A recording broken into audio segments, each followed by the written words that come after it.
Welcome students. Next topic is equipotential surface. अब equipotential surface क्या होता है? तो it says that the locus of points having same potential. अब इसका क्या मतलब हुआ? मतलब वो लोकस ऑफ पॉइंट्स जिनका पोटेंशियल कैसा है, सेम है, उनको हम क्या बोलेंगे? इक्विपोटेंशियल बोलेंगे। इसको समझने से पहले हमें थोड़ा सा पीछे चलना पड़ेगा। तो मान लीजिए कि अपने पास कोई सोर्स चार्ज है, यहाँ पे सोर्स चार्ज, और ये इसकी रेंज है, ठीक है ना। ये इसकी रेंज है। रेंज आपको पता ही क्या होती है? The area surrounded by A charge in which its effect is being experienced. तो मान लीजिए ये जो रेंज है ये इसकी आर डिस्टेंस है, और कोई चार्ज हमारे पास इन्फिनिटी के ऊपर कोई चार्ज है at position A, where A is at an infinite distance, और यहां पे कोई टेस्ट चार्ज है अपना क्यू नॉट। अब इस टेस्ट चार्ज को मैं यहां तक लेके आता हूं, ठीक है ना, with the help of some external force. Point का नाम दे देते हैं अपन P1। तो इसका पोटेंशियल क्या होगा? पोटेंशियल क्या निकल के आएगा?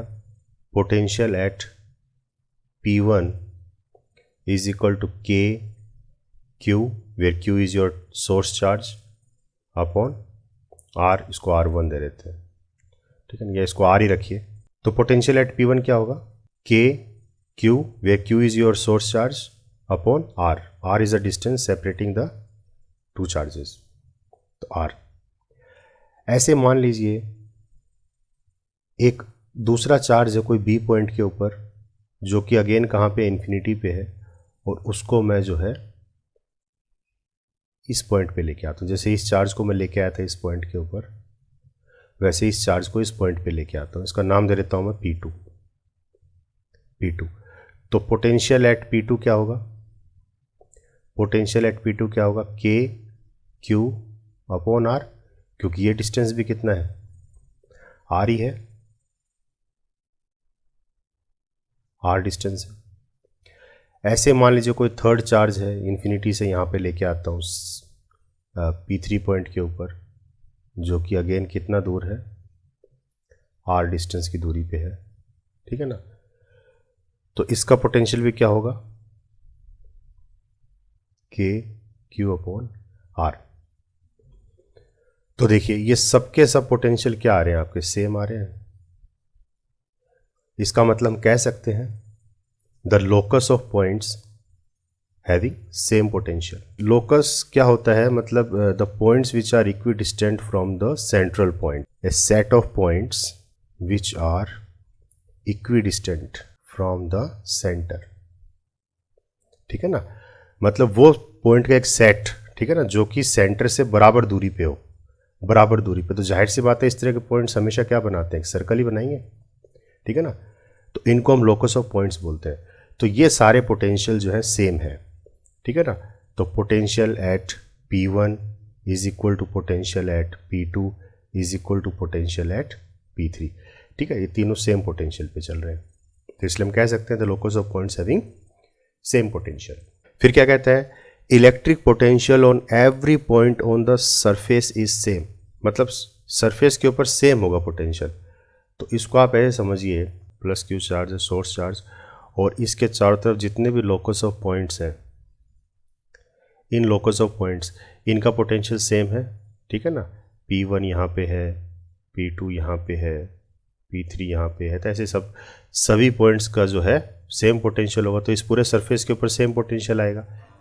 इसी तरीके से अगर लोकस ऑफ पॉइंट्स और ले लूँ मैं, मतलब ये लोकस ऑफ पॉइंट अगर ले लूँ L1, L2, L3, L4, तो ये भी देखिए इक्विडिस्टेंट है फ्रॉम सेंट्रल चार्ज, तो ये भी सारे के सारे सेम पोटेंशियल पे होंगे। तो इस तरीके से वो बोल रहा है electric potential on every point on the surface is same. हर एक सरफेस के ऊपर, अब ये सरफेस आप S1 मान लीजिए, ये सरफेस आप S2 मान लीजिए, तो हर एक सरफेस के ऊपर जो है सेम इलेक्ट्रिक पोटेंशियल आएगा। For example, consider a surface having some charge inside it having same value of each charge let plus q be the charge at its center. Because of this plus q charge, potential at any point will be kq upon r. That is, at each point potential will be same. हर एक point के ऊपर potential जो है आपका same होगा. क्या कह रहा है कि मान लीजिए सेंट्रल चार्ज प्लस क्यू है और इसकी बराबर दूरी पर, ठीक है ना, ये आर डिस्टेंस की दूरी पर बाकी के चार्जेस रखे हुए हैं और इन सभी चार्जेस की जो अमाउंट है वो सेम है, सारे के सारे क्यू अमाउंट के चार्ज हैं. तो ये सब के सब क्या होंगे, सेम पोटेंशियल पे होंगे, ठीक है ना. और पोटेंशियल की वैल्यू क्या आएगी, के क्यू अपॉन आर आएगी, ठीक है. तो एक चीज़ तो ये. दूसरी चीज़, similarly if we expand the same surface like in figure having a chain of concentric circles, ठीक है ना. अब हम क्या कर रहे हैं, इसको एक्सपेंड कर रहे हैं अलग अलग, ठीक है. तो कंसेंट्रिक सर्कल्स के फॉर्म में हमने लोकस ऑफ पॉइंट्स एक्सपेंड कर लिए. तो potential on each surface is same, known as equipotential. तो वही है, हर एक सरफेस के ऊपर सेम पोटेंशियल होगा, मतलब इस सरफेस के ऊपर सेम पोटेंशियल चलेगा थ्रू आउट, और ऐसे इस सरफेस के ऊपर सेम पोटेंशियल चलेगा थ्रू आउट, ठीक है ना. तो इनको हम क्या बोलेंगे, इक्विपोटेंशियल सरफेस बोलेंगे. इसको नाम दे दीजिए मान लीजिए S1, इसको नाम दे दीजिए S2. Because charges on each surface are at equidistant from the central charge. कि हर एक सरफेस के ऊपर जो चार्ज है वो सेंट्रल चार्ज से बराबर दूरी पर है, ठीक है ना. ये R1 मान लीजिए, तो इस सरफेस के ऊपर जितने भी चार्ज होंगे सब के सब R1 दूरी पे होंगे. ऐसे ही इस सरफेस से चार्ज, ये डिस्टेंस मान लीजिए R2 है, तो ये सारे के सारे चार्जेस जो है इक्विडिस्टेंट हैं, तो ये सब के सब सेम पोटेंशियल पे होंगे, ठीक है ना. तो ये चीज़ कहना चाह रहा है. For a single charge equipotential surface are spherical surfaces centred at the charge, ठीक है ना. तो ये जितने भी कंसेंट्रिक सर्कल्स बनते हैं, हर एक सर्कल के ऊपर आपके इक्विपोटेंशियल्स निकल के आता है, ठीक है. Electric field lines are radially starting from the charge if Q is greater than 0, ठीक है ना. और अगर मान लीजिए सेंट्रल चार्ज अगर आपका पॉजिटिव है, तो इससे इलेक्ट्रिक फील्ड लाइंस जो है रेडियली जो है आउटवर्ड इस तरीके से ओरिजिनेट होते हुए नजर आएंगे. तो ये तरीके हैं मतलब इक्विपोटेंशियल सरफेस को रिप्रेजेंट करने के, ठीक है ना. अगर हम बराबर दूरी पे देखें, इतनी दूरी पे अगर देखें, बराबर दूरी पे देखें आर डिस्टेंस के ऊपर, ठीक है, तो इन पॉइंट्स के ऊपर जो है सेम पोटेंशियल होगा, ठीक है ना. तो आप चाहो तो इसको जोड़ दो इस तरीके से, तो इन सरफेसेस के ऊपर सेम पोटेंशियल आएगा. ऐसे मान लीजिए आपको डिस्टेंस ले लीजिए R2, ये डिस्टेंस R2 ले लिया मैंने, तो इन डिस्टेंसेस के ऊपर जो है R2 दूरी पे है ये डिस्टेंस, तो इनके ऊपर जो है सेम पोटेंशियल आएगा, ठीक है ना. तो वही कहना चाह रहा है इस तरीके से. Next, how equipotential surface affected when charges are brought close to each other. अगर हम चार्जेस को पास में लेके आते हैं, अलग अलग चार्जेस को, तब इक्विपोटेंशियल सरफेस कैसे वेरी करता है. तो पहला केस ले लीजिए, where some equipotential surface due to a dipole. Dipole की वजह से क्या होगा, तो डाइपोल में देखिए ये पॉजिटिव चार्ज है और ये इक्विपोटेंशियल सरफेस इसके रिप्रेजेंट कर रहे हैं. ऐसे नेगेटिव चार्ज की ये इक्विपोटेंशियल सरफेस है. और ऐसे दो चार्ज को अगर हम आसपास में ले आएँ, ठीक है ना, मतलब एक तरीके से डाइपोल बना दिया हमने, नेगेटिव चार्ज पॉजिटिव चार्ज, ठीक है ना, डाइपोल बना दिया. तो उस केस में इलेक्ट्रिक फील्ड लाइंस क्या करेंगी, तो देखिए दोनों अपोजिट चार्ज हैं, तो ये एक दूसरे के करीब आने की कोशिश करेंगे, ठीक है ना. तो they tries to come near to each other. इसी तरीके से अगर हम सेम चार्जेस को लेके आएंगे पास में, तो इलेक्ट्रिक फील्ड लाइंस क्या करेंगे, रिपेल करने की कोशिश करेंगे, ठीक है ना. तो the density of electric field lines decreases, means they tries to move away from each other, एक दूसरे से दूर जाने की कोशिश करेंगे. तो हम इक्विपोटेंशियल सरफेस इस तरीके से भी हम रिप्रेजेंट कर सकते हैं. सेम चार्ज की वजह से क्या होगी, डिफरेंट चार्जेस की वजह से क्या होगा. Different charges in the sense कि हम क्या बनाए, डाइपोल जो बनाते हैं. इसी तरीके से equipotential surface for a uniform electric field. अगर यूनिफॉर्म इलेक्ट्रिक फील्ड है, या ये कह लीजिए कि अगर इक्विपोटेंशियल सरफेस है हमारे पास, तो उससे जो फील्ड लाइंस निकलेंगी वो कैसी होंगी, यूनिफॉर्म होंगी, ठीक है ना. तो due to equipotential surfaces field lines are uniform field lines originate होंगी इससे, ठीक है. इसको आप ऐसे समझिए, ये अपने इक्विपोटेंशियल सरफेस है, ठीक है ना. और मान लीजिए पॉजिटिव चार्ज है, तो इलेक्ट्रिक फील्ड लाइन जाहिर सी बात है बाहर की तरफ रेडियली आउटवर्ड डायरेक्शन में जाएंगी. तो अब ये अगर हम छोटा सा सरफेस एरिया लें, ये सरफेस एरिया लें, तो इससे सारी की सारी फील्ड लाइंस कैसी निकलेंगी, यूनिफॉर्मली पास होंगी. क्यों, क्योंकि सेम पोटेंशियल पे है, तो इलेक्ट्रिक फील्ड लाइन जो है यूनिफॉर्मली ओरिजिनेट होंगी, ठीक है। Next, properties of equipotential surface. तो the very first property is work done to move a charge on an equipotential surface is zero. किसी भी इक्विपोटेंशियल सरफेस के ऊपर अगर हम चार्ज को मूव करवाते हैं तो वर्क डन क्या होता है, जीरो होता है। कैसे होगा जीरो, अब इसको समझने के लिए वापस पीछे चलते हैं अपन। ये देखिए, दो तरीके से आपको समझाता हूँ इसको। पहला तरीका तो ये देखो कि जब किसी भी चार्ज को, मान लीजिए ये पॉइंट मेरा कोई x है, ठीक है ना, और एक चार्ज को मैं x पॉइंट से, मतलब a पॉइंट से x पॉइंट पे लाता हूँ और फिर x पॉइंट से P1 पॉइंट के ऊपर लेके आता हूँ, ठीक है ना, तो अलग अलग पोटेंशियल आएगा, पोटेंशियल एट x और पोटेंशियल एट P1, ठीक है। अब इन दोनों में से ज़्यादा पोटेंशियल किसका होगा, ये ज़्यादा होगा, ठीक है ना। Potential at Vp1 is greater then potential at x, ये ज़्यादा होगा। तो पोटेंशियल को हम डिफाइन कैसे करते हैं, potential the amount of work done in moving test charge, ठीक है ना, from one point to another. तो यहाँ पे पोटेंशियल डिफरेंस आएगा क्योंकि दोनों फाइनाइट पॉइंट के ऊपर है, ठीक है ना। अगर ये पॉइंट इन्फिनिटी पे होता तब तो ये जीरो हो जाता, ठीक है।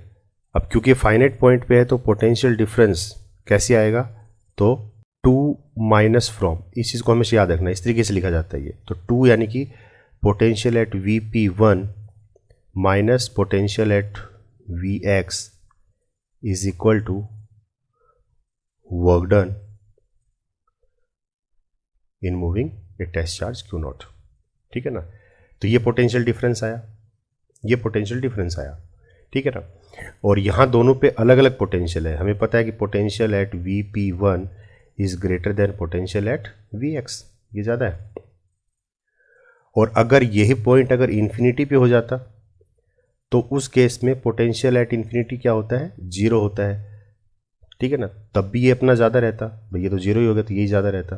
तो ये केस है, एक केस तो ये है। दूसरा केस यहाँ देखिए आप, ये जो लोकस ऑफ पॉइंट्स हैं P1 P2 P3, यहाँ पे पोटेंशियल क्या है, सेम है। Potential at Vp1 is equal to potential at Vp2 is equal to potential at Vp3, इन तीनों जगह पे पोटेंशियल सेम है। अगर हम यहाँ से कोई चार्ज मूव कराते हैं, मान लीजिए अपने पास P1 पोजीशन के ऊपर कोई चार्ज है, यहाँ पे मेरे पास कोई चार्ज है QX कोई चार्ज है, और इस चार्ज को मूव करवा रहा हूँ मैं Q3 के ऊपर, मतलब इसको यहाँ से यहाँ मूव करवा रहा हूँ, ठीक है ना, यहाँ पे मूव करवा रहा हूँ।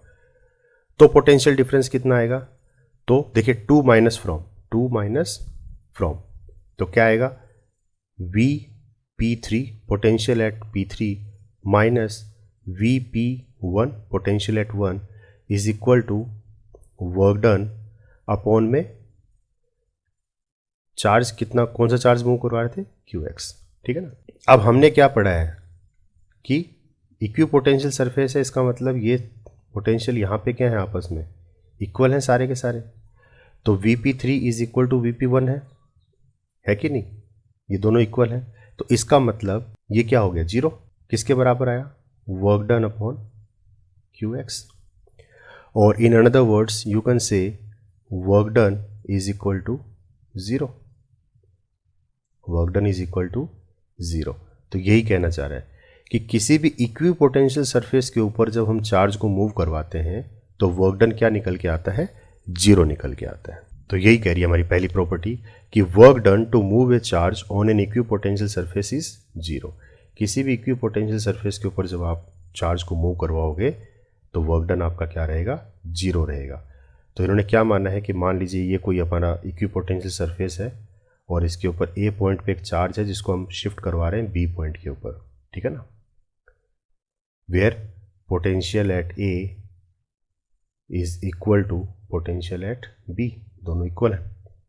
तो वर्क डन क्या होगा, V potential at B minus potential at A is equal to work done और अपॉन चार्ज क्यू चार्ज को मूव करवा रहे हैं मान लीजिए। अब क्योंकि ये दोनों सेम पोटेंशियल पे हैं, क्योंकि इक्वी पोटेंशियल सरफेस है, तो ये वर्क पोटेंशियल क्या हो गया, जीरो हो गया, दोनों सेम है, और वर्क डन आपका क्या निकल के आता है, जीरो निकल के आता है, ठीक है ना। नेक्स्ट प्रॉपर्टी देखते हैं, electric field is always perpendicular to a equipotential surface. किसी भी इक्विपोटेंशियल सरफेस के ऊपर इलेक्ट्रिक फील्ड हमेशा क्या होती है, परपेंडिकुलर होती है, ठीक है ना, फिर चाहे उस सरफेस की शेप कैसी भी हो।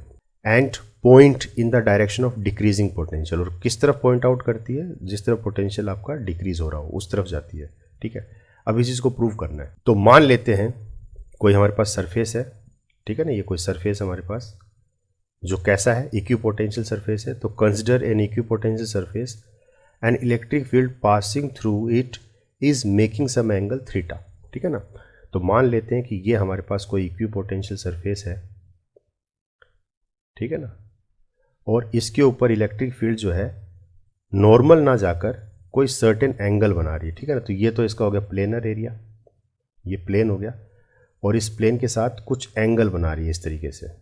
ठीक है ना, कोई थीटा एंगल आपका बना रही है इलेक्ट्रिक फील्ड लाइन्स, मतलब परपेंडिकुलर नहीं पास हो रही, कुछ एक एंगल थीटा बना रही है, हम मान लेते हैं इस तरह से। ठीक है,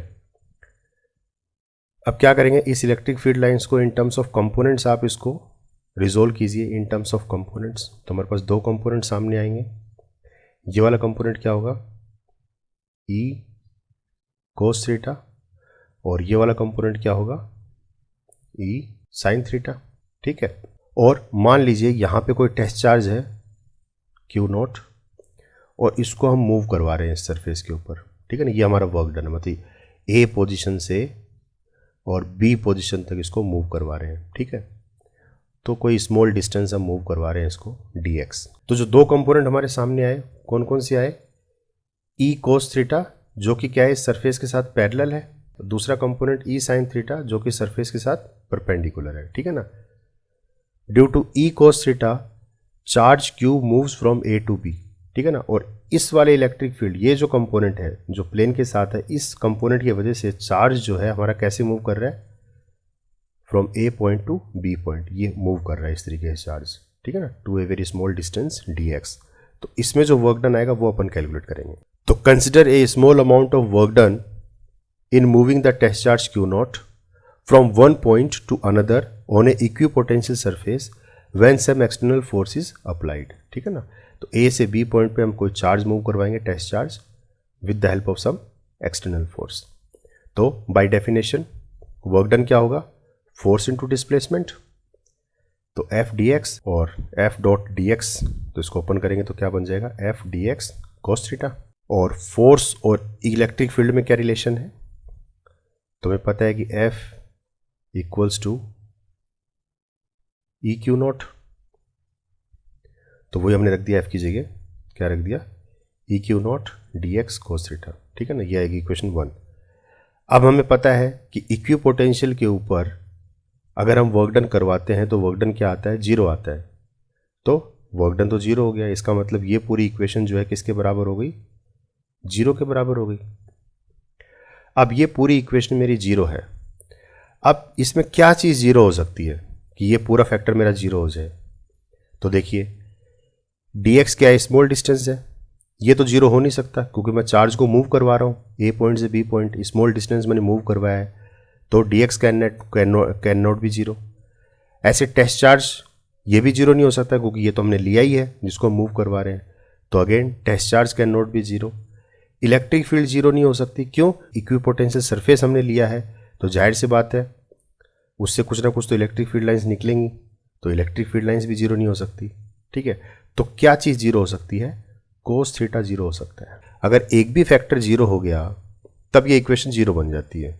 तो हमने क्या देखा कि इलेक्ट्रिक फील्ड भी जीरो नहीं है, टेस्ट चार्ज भी जीरो नहीं है, डिस्टेंस भी जीरो नहीं है, इसका मतलब ये वाला फैक्टर जीरो है। ठीक है ना, तो कोस थीटा जीरो है, तो कोस थीटा जीरो है, इसका मतलब जीरो कब होता है, कोस 90, तो इसका मतलब थीटा की वैल्यू कितनी आई, 90 डिग्री। तो थीटा की वैल्यू 90 डिग्री आई, इसका मतलब इलेक्ट्रिक फील्ड क्या हो गई आपकी, परपेंडिकुलर हो गई। ठीक है ना, तो इसका मतलब थीटा क्या है, ये 90 डिग्री है, थीटा क्या है आपका 90 डिग्री है। इसका मतलब इलेक्ट्रिक फील्ड जो है किसी भी सरफेस के ऊपर, किसी भी इक्विपोटेंशियल सरफेस के ऊपर हमेशा कैसी होती है, परपेंडिकुलर होती है। ठीक है ना, यही चीज़ हमें प्रूव करनी थी कि electric field is always perpendicular to equipotential surface, किसी भी इक्विपोटेंशियल सरफेस के ऊपर इलेक्ट्रिक फील्ड जो है हमेशा परपेंडिकुलर होती है। क्लियर है, फिर चाहे उसकी शेप कैसी हो, कैसी भी शेप हो, मान लीजिए अगर रैंडम कोई शेप है, ठीक है ना, रैंडम शेप है, तो उसमें भी हम क्या क्या देखते हैं, स्मॉल एरिया देखेंगे आप।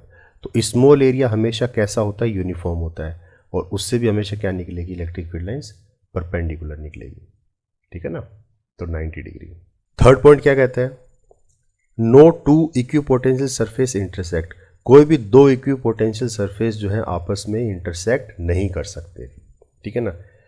तो मान लेते हैं दो इक्विपोटेंशियल सरफेस हमारे पास, एक V1 है और एक V2 है, ठीक है ना। Consider to surfaces having potential V1 and V2 at every point on their surface respectively, ठीक है ना। तो इस पूरे सरफेस के ऊपर जो पोटेंशियल है सभी चार्जेस का वो सेम है, किसके बराबर है, V1 के बराबर है। और ऐसे इस सरफेस के ऊपर जितने भी चार्ज हैं वो सब के सब जो है सेम पोटेंशियल पे है, कितना है, V2 है, ठीक है ना। अब होगा क्या, जब इन दोनों सरफेसेस को जब हम इंटरसेक्ट कर देते हैं आपस में या मर्ज कर देते हैं, तो उससे होगा क्या, देखिए ये पोर्शन, इतना पोर्शन मर्ज हो गया, तो यहाँ दोनों पोटेंशियल आपके आ गए। तो इस एरिया के अंदर जो पोटेंशियल आया वो किसके बराबर आया, V1 प्लस V2 के बराबर आया, ठीक है ना, जो कि V1 से भी बड़ा है और V2 से भी बड़ा है। तो इसका मतलब सेम तो हुआ नहीं potential, where V1 is not equal to V2, ठीक है ना। So therefore this intersecting surface has both potential से V1 at some point and V2 at other points, ठीक है। तो इस इंटरसेक्टिंग सरफेस के ऊपर दोनों पोटेंशियल्स है, कहीं कहीं पे आपको V1 दिखेगा, कहीं कहीं पे आपको V2 दिखेगा। Therefore this intersected part is no longer become an equipotential surface, ठीक है ना। इसलिए जाहिर सी बात है इक्विपोटेंशियल सरफेस नहीं बन पाएगा, क्यों, because an equipotential surface has same potential throughout its surface by definition.